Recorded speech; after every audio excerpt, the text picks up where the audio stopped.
Eu orei pelos pais. Agora eu queria orar por toda a igreja. Eu queria que você colocasse a mão no seu coração. Coloca a mão no seu coração. Eu creio, amado, que o nosso coração é um terreno fértil, que vai receber uma semente poderosa, e essa semente é a palavra do Senhor. E a minha oração é, em nome de Jesus, que o teu coração receba essa semente hoje, e essa semente caia nesse terreno fértil do teu coração, o terreno que o próprio Senhor, Ele adubou, Ele cultivou, Ele que deixou pronto este terreno do teu coração. Agora Ele espera somente um posicionamento seu, um posicionamento. Então, em nome de Jesus, saia daqui posicionado na presença do Senhor, saia daqui sabendo aquilo que o Senhor quer para você, é que você seja um exemplo lá fora, sabendo que o Senhor quer de você, que você seja um exemplo de Cristo. A palavra diz que nós somos pequenos cristos. Cristão significa pequenos cristos. Então, em nome de Jesus, que toda artimanha maligna, que todo laço do engano, que tudo aquilo que o inferno tenta contra vidas nessa noite, nós repreendemos e nós dizemos: Senhor, Tu tens toda a liberdade, Senhor, de fazer aquilo que é a Tua vontade nessa noite. Esconde-nos, Senhor, atrás da cruz de Cristo, para que somente o Senhor apareça, para que somente o Senhor, ó Pai, apareça nesta noite, Senhor, neste lugar. Nós Te louvamos em o nome de Jesus, em o nome de Jesus, amém. Quantos dizem amém? Amém, queridos?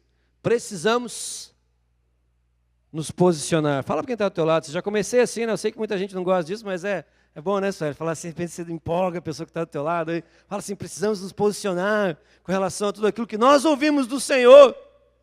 Eu não te vi, sai falando com ela, Sueli. Fala aí, quero ver. Estou brincando, queridos. Mas Deus abençoe, papais. Deus abençoe, nosso papai celestial, nosso papai amado e querido. Todos os dias é dia do nosso papai, né? E nós agradecemos ao Senhor, porque Ele tem levantado pais valentes, amém? Pais valentes. Você que é um pai, você entenda aquilo que a palavra de Deus diz, que você precisa ser valente para empunhar uma das armas mais poderosas da antiguidade, que era o arco e flecha. E a palavra de Deus diz que aquilo que é mais poderoso na sua vida são os seus filhos, amados. E você os arremessa. Era uma conotação, onde o guerreiro não alcança com a espada, ele alcança com a flecha, amém, queridos? Então, onde você não vai chegar, onde eu não vou chegar, minha filha vai mais longe do que eu, amém? Você pode dizer isso para o seu filho? Glória a Deus. Amados, abra a palavra do Senhor, lá em Êxodo 33:15. E o tema da mensagem dessa noite é uma mensagem simples, amados, porque eu creio que, assim como Jesus era simples, nós devemos ser simples. E na simplicidade, eu creio sim que a simplicidade é uma das coisas mais difíceis de nós alcançarmos. Às vezes nós tentamos fugir um pouco dela, mas eu creio que o Senhor quer, em abundância, nos ensinar isso, que Ele falou assim: aprendei de mim que sou manso e humilde. Sou manso e humilde. A mansidão precisa vir do Senhor, a humildade precisa vir do Senhor na sua vida, na nossa vida e na nossa igreja. Em nome de Jesus. Todos acharam Êxodo? Só alguns améns aí? Todos acharam? Glória a Deus. Então a palavra do Senhor diz lá em Êxodo 33:15. Então lhe disse Moisés, olhando para o Senhor, falou: se a tua presença não vai comigo, não nos faça subir deste lugar. Pois como se há de saber que achamos graça aos teus olhos, eu e o teu povo? Não é porventura em andares conosco? Presta atenção nisso, amado. Não é porventura em o Senhor andar comigo? Às vezes nós queremos andar com Deus, nós nos esforçamos tanto em andar com Deus, queridos, mas o segredo é Deus se agradar de nossas vidas, porque às vezes até os nossos atos de santidade, eles são movidos, queridos, de um orgulho tremendo. Ah, não, eu oro mais que fulano de tal, eu jejuo mais, eu me consagro mais. Não, eu não estou no mesmo nível. Eu já ouvi pessoas falando assim: ah, não quero estar naquele meio, porque aquelas pessoas não estão no mesmo nível que eu. Eu estava lendo um livro esses dias que falava assim, que o pior orgulho que existe é orgulho da santidade.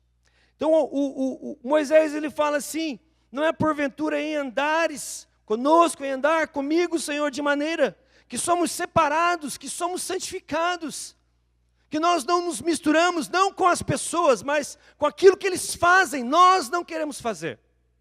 Porque nós entendemos, amados, uma das coisas mais tremendas no Evangelho, uma das coisas mais tremendas no reino de Deus, é você entender e saber quem você é. Amém? É você ter muito forte a sua identidade. Então você pode ser sinal de Deus. Esses dias a gente estava conversando com algumas pessoas e alguém me falou assim, pastor, eu não tenho mais nenhum amigo mundano. Me preocupei, amados. Me preocupei porque eu penso assim, puxa, o Senhor não quer tirar você do meio do mundo. Ele quer que você esteja lá para que a tua luz brilhe. A luz, ela brilha mais aonde, queridos? Na escuridão. A luz, ela brilha mais na escuridão, porque se nós acendermos uma luz num lugar muito claro, ela é quase que imperceptível. Mas é nesses lugares. Então, amados, cadê os seus Natanaéis? Nós temos uma campanha no setor vermelho que nós estamos incentivando os irmãos a viverem o projeto Natanael, de você orar um mês por algumas pessoas, de você, depois, após este mês de oração, você se aproxima, você ganha ela para você, você vira amigo dela. Ô rapaz, eu sou teu vizinho, moro aqui há 65 anos e nunca dei um oi para você. Acontece isso, amados. Acontece isso, sabia? Eu moro há 15 anos e nunca te disse um oi. Então, prazer, meu nome é Jefferson, eu quero ser teu amigo, né? Fala assim, as pessoas querem ser amigo das pessoas. Tem uma pesquisa que diz assim que o curitibano é a pessoa mais difícil de você se achegar a ela. Né, Tiago? Está vendo isso, né? Mas também existe algo muito tremendo. Nessa mesma pesquisa diz que ele é um dos amigos mais fiéis que você pode ter, amém? Olha para o teu lado aí, vê se tem um curitibano. Se tem um curitibano, você pode falar assim, você é um amigo fiel. De maneira que somos separados, somos seu povo, de todos os povos da terra. Essa oração, queridos, foi feita no momento de angústia. Essa oração foi feita no momento de tristeza, de sofrimento, onde Moisés, um homem,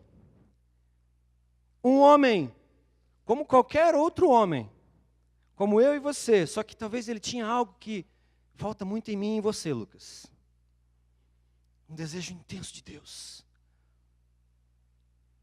Mesmo quando, presta atenção, mesmo quando as circunstâncias e as situações não estão favoráveis, mesmo quando as circunstâncias e as situações não estão favoráveis, Moisés estava num face a face com Deus. Eu sempre digo assim, puxa, quem inventou o face a face, não estou querendo dar ideia.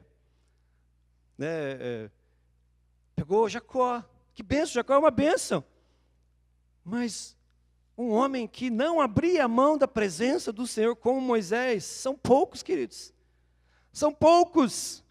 São poucos. Eu creio assim, sabe? Eu creio que Deus tem saudade de homens assim. Ai, como eu tenho saudade dos meus Moisés. Tem um intelectual chamado Rubem Alves, e um dia um americano perguntou assim, mas me explica um pouquinho o que é essa palavra que tem no vocabulário português, que no inglês não tem. E não existe uma palavra igual a essa em nenhuma outra língua. Saudade.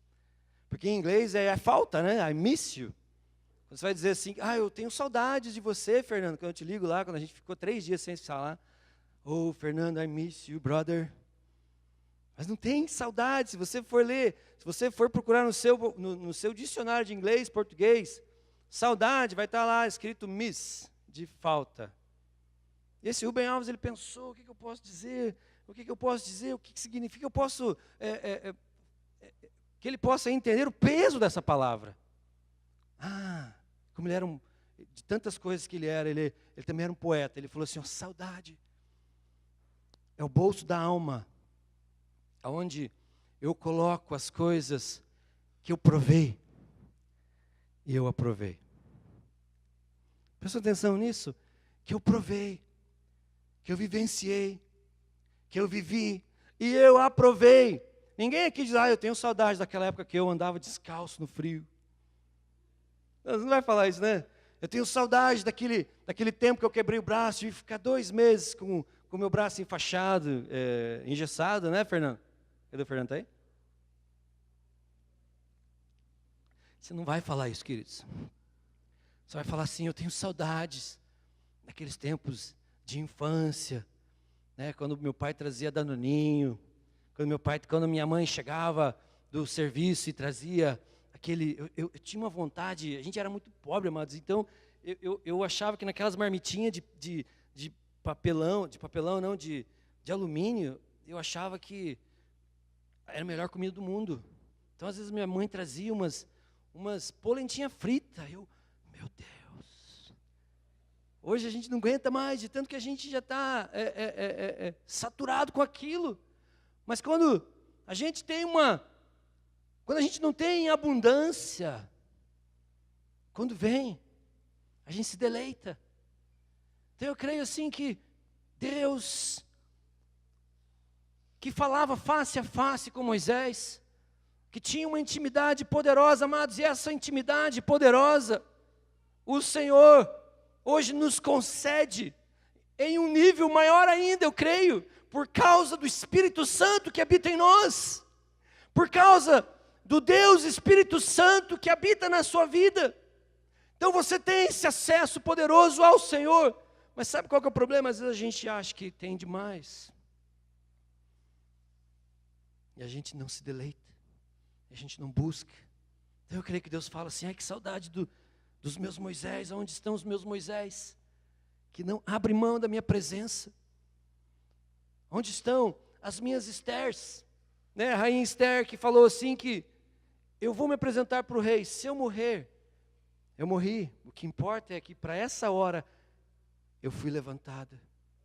Alguém já disse assim, enquanto você não encontrar algo pela qual vale a pena você morrer, presta atenção nisso, enquanto você não encontrar algo que você se identifique e fale assim, por isso vale a pena eu morrer, então ainda se você não encontrou isso, você ainda não começou a viver. Você só sobrevive. Você só sobrevive, mas no momento em que você se encontrar mesmo com essa graça poderosa de Deus e falar, Deus, eu preciso mais de Ti, eu quero mais do Senhor, Deus, eu dou a minha vida ao Senhor, e você se doar, e você entregar, muitas vezes coisas que você gosta de fazer. Sabe, eu sempre tenho dito assim para algumas pessoas que caminham comigo assim, às vezes você entregar para o Senhor as coisas que você não gosta, que são ilícitas, é fácil. Agora entrega para o Senhor coisas que são lícitas. Semana eu falei para o meu pessoal do Vermelho ali, falei assim, eu fiz uma aliança com o Senhor. De cada hora de TV que eu assisti, eu vou orar 2. Se eu assistir meia hora de televisão, eu vou orar 1 hora. E queria dizer, eu vi que eu estava assistindo bastante televisão, porque todo dia eu tinha que orar muito. Eu já estava com dor no peito, eu estava pensando, Deus, por que eu estou com tanta dor no meu peito? O peito estava machucado aqui, e eu me liguei que eu estava orando no sofá com o braço assim. Eu falei, Deus, então eu tenho que mudar a posição. Estava falando, Gi, parece que meu pé vai cair, o que está acontecendo? Eu me liguei que eu estava orando com o meu pé assim. Eu falei, Deus, então eu tenho que começar a pegar as manhas aí de melhorar a posição. Queridos, mas faça alianças com o teu Deus, para que o teu Deus fale de você. Encontrei um Moisés, encontrei um Davi, encontrei alguém que não abre mão. Repete isso comigo, que não abre mão da minha presença. Queridos, então esse contexto aqui é um contexto onde Moisés estava na presença de Deus, onde ele ficou 40 dias ouvindo coisas de Deus, para o benefício daquele povo, para o benefício da grande multidão. Mas a grande multidão começou a ver que Moisés começou a demorar. Daí diz que eles se acercaram de um sacerdote fraco, de um sacerdote chamado Arão. E eles disseram assim: Arão, faça para nós um Deus. Faça para nós um Deus, para que nós venhamos a nos identificar. Queridos, a multidão, muitas das vezes, elas querem religião. Elas não querem ter um encontro decisivo. Um encontro de entrega com o Senhor Jesus. Elas não querem abrir mão, queridos.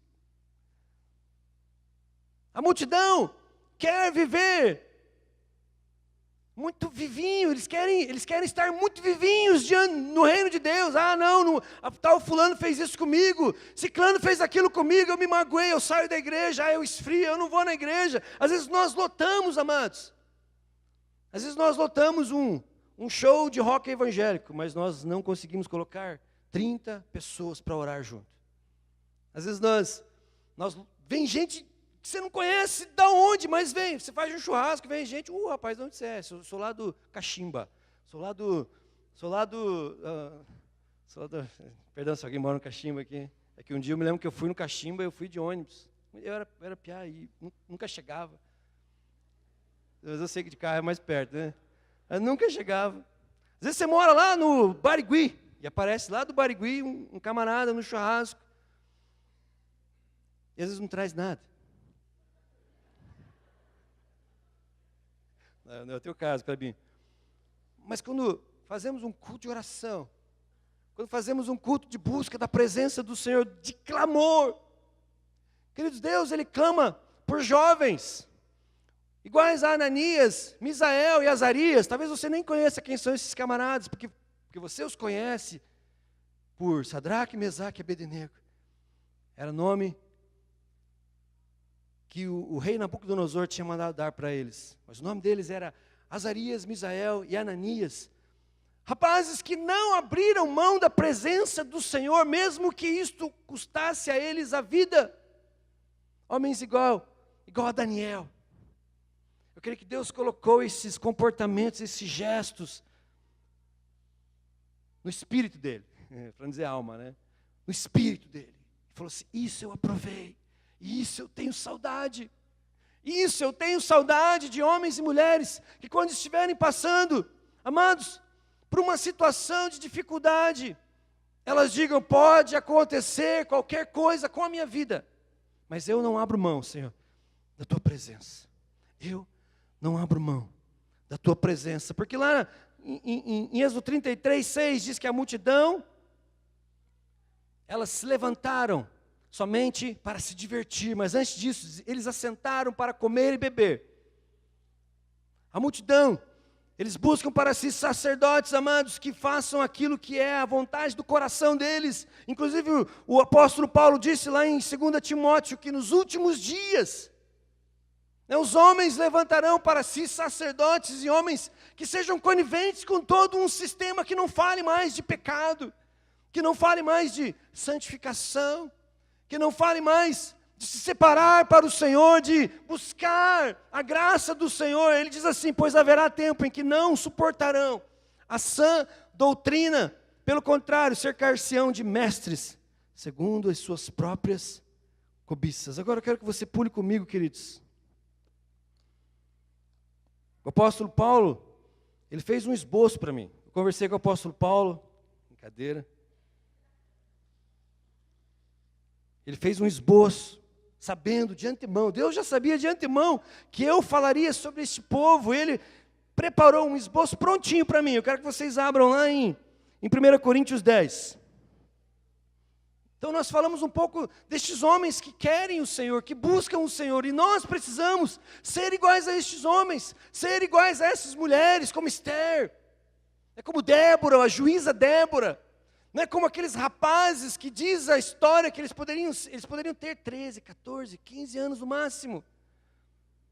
E eles faziam a diferença, amados, num lugar que era um dos lugares mais promíscuos do planeta Terra, que era a Babilônia. Você pode fazer a diferença, seja onde quer que você esteja. Então, queridos, o apóstolo Paulo tece alguns comentários. Eu queria que você lesse comigo. 1 Coríntios 10. Fala assim: ora, irmãos, não quero que ignoreis que nossos pais, a multidão, mas também aqueles que buscavam a presença do Senhor, estiveram todos sob a nuvem, e todos passaram pelo mar, tendo sido batizados assim na nuvem como no mar, com respeito a Moisés. Todos eles comeram de um só manjar espiritual, e beberam da mesma fonte espiritual, porque bebiam de uma pedra espiritual que os seguia. E a pedra era quem? Cristo Jesus. Entretanto, Deus não se agradou da maioria deles. Quando nós falamos maioria deles, você entende o quê? Multidão. Deus não se agradou da maioria deles. Razão, porque ficaram prostrados no deserto. Ora, estas coisas se tornaram exemplos para nós. Fala assim comigo, estas coisas se tornaram exemplos para nós. Amém. A fim de que não cobicemos, fala de cobiça, as coisas más como eles cobiçaram. Não vos façais, pois, idólatras, fala de idolatria, como alguns deles, porquanto está escrito, o povo assentou-se para comer e beber, e levantou-se para divertir-se, e não pratiquemos o quê? A imoralidade, como alguns deles o fizeram, e caíram num só dia 23.000. Não ponhamos o Senhor à prova, fazer prova do Senhor, como alguns deles já fizeram, e pereceram pelas mordeduras das serpentes, nem murmureis. Quantos dedos tem aqui? 5. 5 pecados, amados. 5 pecados que a multidão cometeu e os impediu. Fala assim comigo, impediu de entrarem na Terra Santa. Eles morreram no deserto. Nem murmureis, como alguns deles murmuraram e foram destruídos pelo exterminador. Estas coisas lhes sobrevieram como exemplos e foram escritas para a advertência nossa, de nós outros sobre quem os fins dos séculos têm chegado. Aquele, pois, que pensa estar em pé, veja que não caia. Não vos sobreveio tentação que não fosse humana, mas Deus é fiel e não permitirá que sejais tentados além das, o quê? Vossas forças. Pelo contrário, juntamente com a tentação, vos proverá livramento, de sorte que possais suportar. Bem, queridos, então eu queria discorrer com vocês aqui esses 5 pecados. O primeiro deles, da grande multidão, daqueles que só vinham as coisas de Deus, mas eles não guardavam aquilo no coração. Eles só vinham o movimento daqueles que tinham essa fome e não abriam mão do Senhor, queridos. A palavra do Senhor diz assim, não cobicemos as coisas más. Querido, o que é cobiça? Se eu perguntar para você, cobiça nunca está atrelado a coisa boa. Nunca está atrelado a coisa boa, é fruto de um coração carnal, extremamente carnal. Então cobiça é um desejo imoderado. Se você for em qualquer dicionário, você vai ler isso. Cobiça é um desejo imoderado de bens, riquezas ou honras. Queridos, não tem problema algum você ter um desejo moderado por bens, riquezas, honras.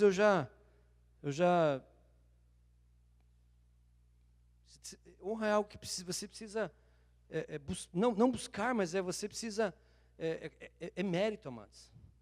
Você não busca isso. As pessoas, elas entendem que você precisa ser honrado. Busca de ambição, avidez, concupiscência. A cobiça é a busca constante da satisfação do nosso ego.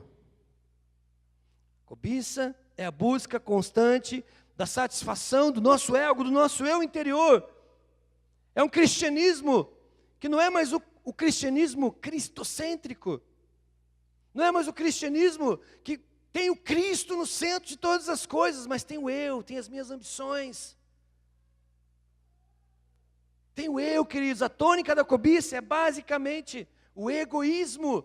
E a gente vê, queridos, que um dos deuses do século que nós conhecemos, que tem levado homens e mulheres a um sofrimento terrível, que tem feito pessoas se frustrarem, é a busca por satisfazer o ego. E a palavra de Deus, ela vai totalmente contra isso. Se você quer ser o primeiro, o que a palavra de Deus diz?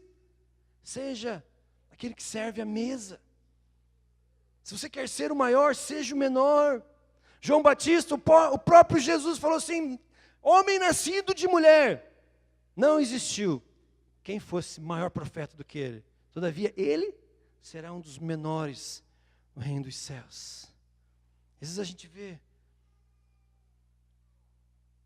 vê, queridos, isso é perdendo o controle na vida de algumas pessoas. E a gente precisa identificar: Deus, o que tem, Deus, em minha vida? Deus que quer colocar o meu ego em evidência. Deus, em detrimento do caráter de Cristo. Aprendei de mim, diz o Senhor.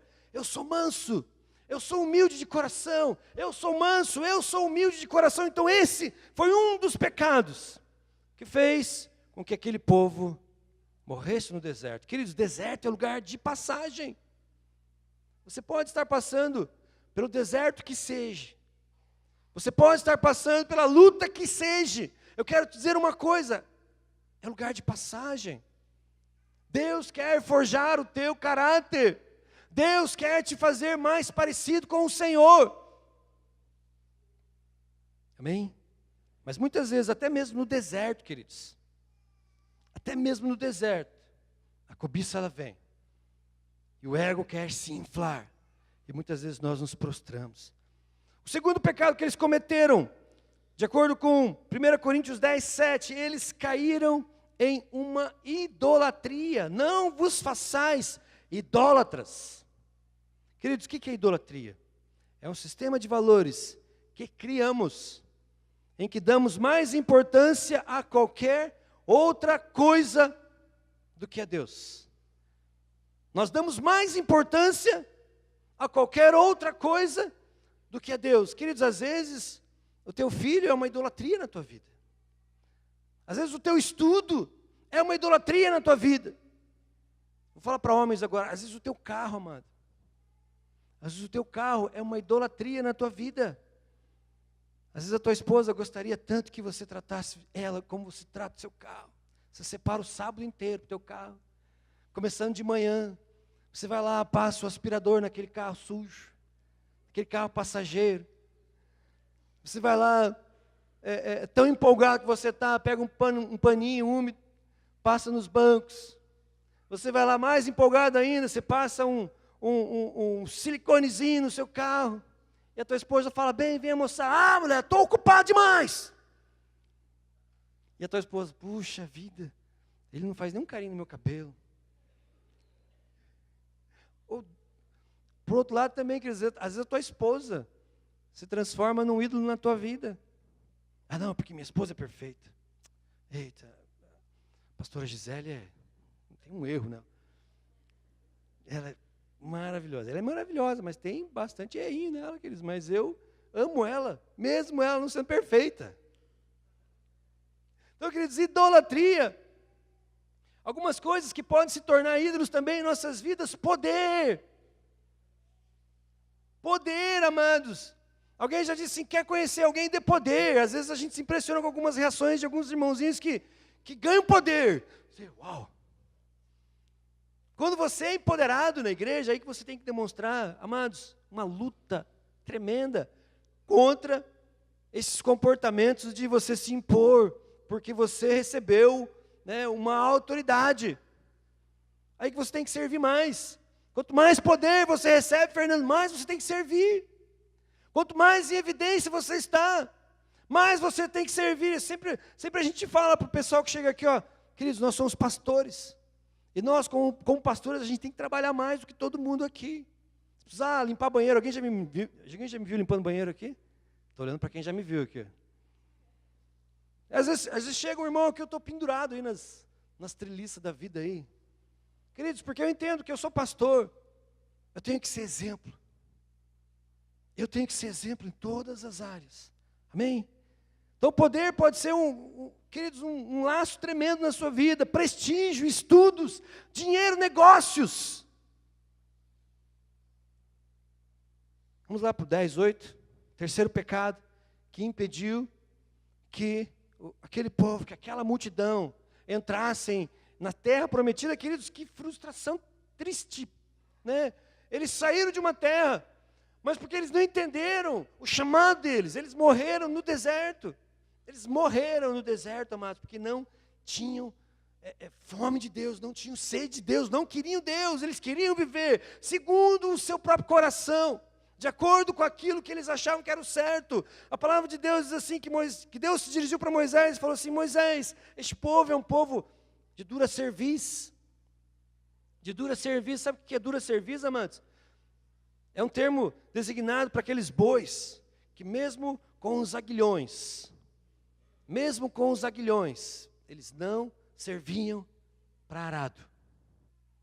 Mesmo com os aguilhões, com aquelas pontas, que se eles se desviassem, aquelas pontas os feriam.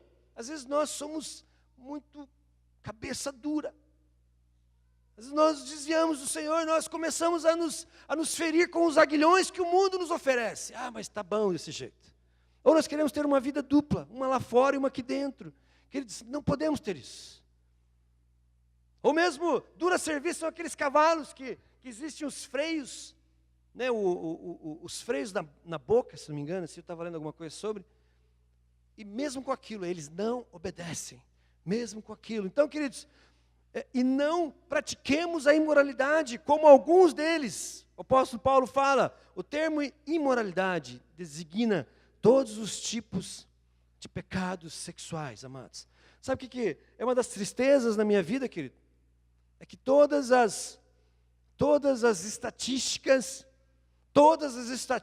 que acontecem lá fora, a gente vê que não tem muita diferença dentro das igrejas. O índice de divórcio lá fora é o mesmo índice de divórcio aqui dentro e pelos mesmos motivos.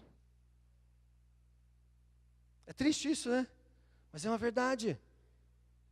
Queridos, homens com problema com pornografia é muito alto dentro das igrejas.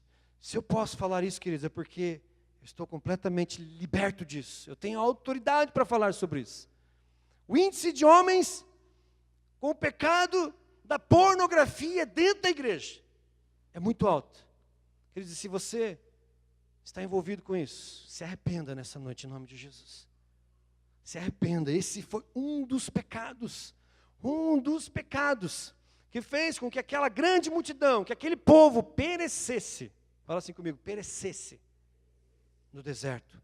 Eles não alcançaram aquilo que era o plano original de Deus para a vida deles. Eles não alcançaram. Por causa de pecado, amados. De pecado. Pôr o Senhor à prova. Está lá no versículo 9 do capítulo 10. Não ponhamos o Senhor à prova. Querido, sabe quando nós...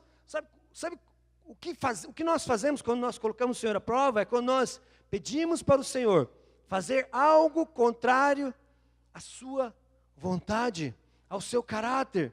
Às vezes você pode ter um negócio e você comete algumas coisas ilícitas no seu negócio, querido.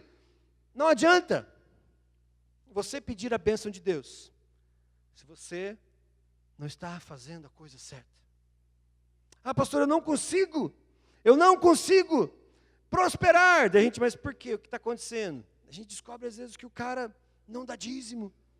Às vezes o cara faz negócios ilícitos, né? Eu sei que a gente se chateia bastante com muitos políticos que nos representam, que são cristãos e que não fazem aquilo que deveriam fazer, de acordo com a palavra do Senhor. Mas, amados, a nossa libertação espiritual, a nossa libertação para o país chamado Brasil, não vai vir desses homens. Vai vir de uma igreja que ora. Quantos creem nisso? Nos anos 60 e 70, eu estava ouvindo esses dias uma missionária da Coreia dizendo isso. Nos anos 60 e 70, a Coreia, ela tinha quase que 90% dos seus habitantes morando em favelas. Era um país completamente devastado por uma guerra, né, que rachou a Coreia no meio. E a Coreia do Sul tinha muito crente lá.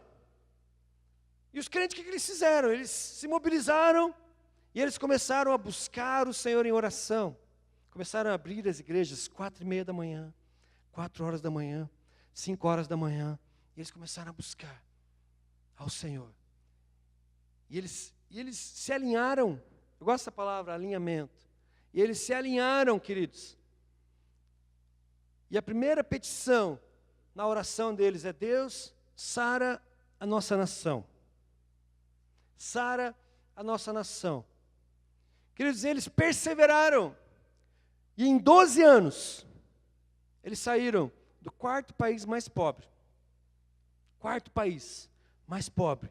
E hoje eles são a 12ª potência mundial. E se você for na Coreia hoje, né, esses modelos que nós vemos hoje de célula, muitos desses modelos, esses moldes, vêm de lá, de um povo que ora 4:30 da manhã. Se você for um dia para lá, saia na rua. Você vai achar muita igreja aberta. Você pode entrar lá para orar. Eles vão te receber com todo amor e carinho. Queridos, mas eles entenderam que a libertação deles vinha de um povo que não abria mão da presença do Senhor. De um povo que não abriu mão da presença do Senhor. Era um povo que entendeu, queridos. Eles entenderam que as coisas que eles precisavam conquistar vinham em primeiro lugar de um Deus que está atento, mas que tem saudades de homens e mulheres que têm um desejo por Ele. Homens e mulheres que têm um desejo por Ele. Queridos, o 5º pecado, que é algo que é extremamente usado por Satanás, é o pecado da murmuração. Está lá em 10:10. Pecado da murmuração. Então nós temos os 5 pecados. E o último deles é o pecado da murmuração. Queridos, alguém já disse assim que louvor e adoração é a linguagem dos céus. É que um dia vai acabar todas as coisas, amados. Não vai mais ter pregação. Mas adoração será algo eterno nos céus. E alguém já disse assim que a murmuração é o louvor ao próprio Satanás. Sabe quando você está murmurando, amados? Quando você reclama de tudo. Ah, porque aquilo não está bom. Porque aquilo é ruim. Ah, porque minha vida. Ah, porque isso, porque é tal. Tem gente que fala assim: ah, minha vida é um inferno. E ela vai se tornar mesmo, querido, um inferno. Ela vai se tornar mesmo um inferno. Porque quando nós murmuramos, nós damos uma legalidade espiritual para que demônios ajam na nossa vida. Mas Deus busca, queridos, pessoas que se desvencilhem desses pecados, que sejam diferentes. Se você continuar lendo ali, você vai ver assim que Deus chegou para Moisés e falou assim: Moisés, eu não aguento mais esse povo. Moisés, eu não aguento mais esse povo. De ti, Moisés, eu vou fazer um povo, e eu vou exterminar com todo este povo. Moisés falou assim: não, Deus, se o Senhor fizer isso, risca o meu nome do teu livro. Diz a palavra do Senhor, que o Senhor voltou atrás ao plano original que Ele tinha, e ainda manteve, né, a sua promessa para com aquele povo, porque achou um homem intercessor no meio daquele povo. Queridos, mas se fosse talvez para qualquer um de nós aqui, nós sairíamos falando assim: é de Deus isso. É de Deus. É o próprio Deus me honrando na frente de todo mundo. Mas Deus fala assim para ele: Moisés, vocês vão conquistar tudo que vocês, tudo aquilo que eu falei que vocês iriam conquistar, vocês vão conquistar. Tudo. Mas eu não vou. Mas eu não vou com vocês. Eu não vou. Quem vai com vocês, Moisés, vai ser um anjo.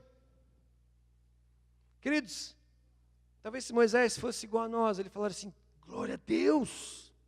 É Deus nesse negócio, nós vamos conquistar. Mas ele não queria conquistar, amados, ele queria era a presença de Deus. Era isso que ele queria. Ele não almejava mais nada, amados. Ele não queria popularidade. Ele tinha abrido mão do seu ego. O que ele tinha desejo era da presença de Deus, só isso, amados. Então ele fala: Senhor, se o Senhor não for à frente, não nos faça sair daqui. Se o Senhor não for à frente. E o mais interessante é que quando existe um homem com um porte desses no meio da multidão, ele influencia muitos. Fala assim, influencia muitos. Porque Moisés já tinha parado. As manifestações de Deus tinham parado por causa do pecado. A manifestação de Deus já havia parado por causa do pecado. Mas Moisés, ele insistiu. Diz assim que ele armava uma tenda. Ele chamava aquele lugar a tenda do encontro. Porque ele tinha tanta sede de Deus, que ele falava: Deus, eu quero me encontrar contigo. Eu quero, Senhor, mesmo que ninguém queira, Deus, mesmo que eu seja um homem falando uma linguagem diferente de toda uma nação, eu tenho certeza, Senhor, que o que eu estou fazendo agora é o que eu deveria estar fazendo, que é buscar a Tua presença. E diz a palavra do Senhor que, quando Moisés entrava nessa tenda, solitário, né, o Josué ia e acompanhava ele, ele estava sendo influenciado por Moisés, mas Moisés entrava sozinho lá, e a glória do Senhor descia sobre aquele lugar. E diz a palavra do Senhor: e todos quantos queriam buscar ao Senhor, se dirigiam a este lugar. Será que Deus tem saudade de você, queridos? Será que você já esteve num nível espiritual melhor? Ou você se deixou influenciar, talvez pela murmuração, talvez pelos acontecimentos na sua vida, você começou a colocar Deus em prova. Talvez alguns aqui são acometidos do pecado da imoralidade. Sabe, às vezes o pecado, queridos, uma das piores fases da nossa vida é quando ele cauteriza o nosso coração, cauteriza a nossa mente, cauteriza e a gente não consegue mais dar ouvido a este clamor do Espírito Santo que vem pedindo: se consagre, busque santidade, porque isso causa morte, pecado causa morte. Eu queria que você pudesse colocar a mão no teu coração, amados. E eu queria que você começasse a identificar: Senhor Deus, aonde eu estou? Será que eu sou um daqueles aos quais o Senhor tem saudades? Como Moisés o foi, como Josué se tornou depois por causa da vida deste influenciador? Ou estou, Senhor Deus, somente no meio da multidão, e eu já me entreguei, Senhor Deus, a uma vida de pecado, Senhor Deus, de entristecer o Teu Espírito Santo, de afrontar, Senhor Deus, o Deus Altíssimo que me chamou para ser, Deus, um sinal da Tua graça, Senhor Deus, aonde eu estou vivendo, mas eu me entreguei, eu deixei de lutar. Então nessa noite, querido, eu queria, mesmo que você pudesse se posicionar diante do teu Deus, que o seu Deus possa dizer assim: da tua vida e da minha vida, achei o meu servo Jefferson, achei. Como ele disse de Davi: achei o meu servo Davi, que tem um coração segundo o meu coração. A palavra do Senhor diz que Davi também cobiçou uma mulher que não era dele, mas ele foi repreendido por um profeta chamado de Deus na vida dele, Natã, e ele se arrependeu. Ele entrou nesse pecado da imoralidade, mas ele se arrependeu. Ele tentou murmurar contra o Senhor quando a arca estava indo para Jerusalém, e Uzá foi morto, mas ele se arrependeu. Então nessa noite, querido, se arrependa do seu pecado, se arrependa da sua vida. Será que você tem buscado viver um cristianismo que tem o eu no centro? Ou tem Cristo no centro? Quando tem o eu, queridos, você se sente muito chateado às vezes com aquilo que você deveria ter recebido e não recebeu, com honras que deveria ter recebido e não recebeu. Mas quando você tem Cristo no centro, você fala: Pai, tudo que deveria vir para mim é para o Senhor, porque as honras vêm de Ti, As honras vêm do Senhor. Eu queria que você se colocasse em pé. Se coloque em pé na presença do Senhor. Nós já vamos estar encerrando. Mas, querido, grave bem. Grave bem. Não cobice como aquele povo cobiçou. Não coloque Deus à prova como aquele povo colocou. Não viva em pecados de imoralidade como aquele povo viveu e pereceram no deserto. Não murmurem contra o Senhor. Não coloquem Deus à prova. Mas vivam, queridos, aquilo que a palavra do Senhor de Deus diz, que nós devemos ser mansos e humildes de coração. Nós devemos ser mansos e humildes de coração. Pai, em nome de Jesus, eu quero orar por este povo, Senhor. Eu quero abençoá-los, eu quero, Senhor Deus, declarar uma vida de santidade sobre a vida deles. Deus, que o Senhor venha mesmo falando poderosamente, Senhor, que a santidade convém à tua casa. A tua palavra diz, Senhor, que o julgamento vai começar pela casa de Deus. E que o Senhor, ó Pai, nos encontre com roupas limpas, que o Senhor nos encontre, Senhor, lutando, Deus, contra o pecado. Porque, ó Pai, nós somos sim, ó Pai, pecadores, mas nós lutamos contra o pecado. Nós somos santos, lutando contra o pecado. Santos, lutando contra o pecado. Nós te louvamos, Senhor, por tudo que o Senhor tem feito nas nossas vidas. Nós te agradecemos. Em o nome de Jesus. Em o nome de Jesus.